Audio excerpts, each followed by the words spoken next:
Gece ışıkları yanışır, yine susur cibim dolu xəyallar, ürəyimdə boşluq. Hamı deyir varlısan, bəs niyə gülmürsən?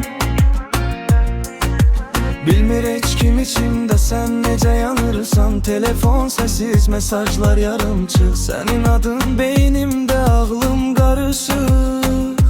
Milyon arzular, milyon yol arkada, ama sən yoxsan yanımda. Pul her şeyi alır dediler mənə, ama sənin baxışını tapa bilmədim yenə.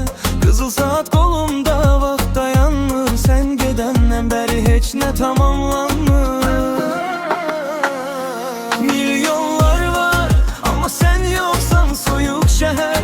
Tək qalmışam, hər şey var, bir sən yoxsan. Bu zənginlik məni boğur, anlamırsan. Milyonlar var, gecələr uzun, adını pıçıldayır hər küçə, hər yolun. Sən olmadan bu həyat sadəcə bahalı bir yara. Klublar dolu, üzlər saxta gülü. Hamı baxır mənə, amma səni görürəm. Keçmiş şəkillər kimis olur xatirə.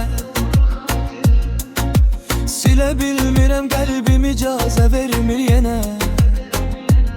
Deyirdin sadə yaşa, ürəyinlə seçmənisə. Zirvəyə qaçdım, itirdim hər şey. İndi zirvədəyəm, amma təkəm. Bu sükutdan qorxuram, etiraf edim sənə.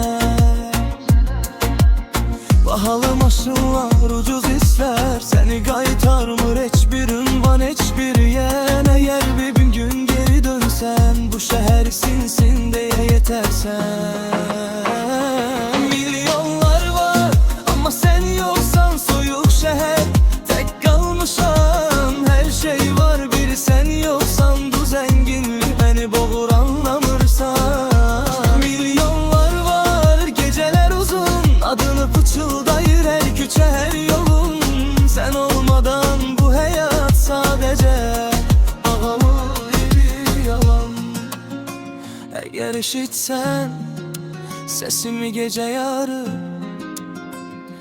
bil ki hələ də səni gözləyir bu ürək. Pul susturur hamını, amma sevgini yox. Bunu gec anladım, son inare. Milyonlar var, ama sen yoksan en kasıbanım.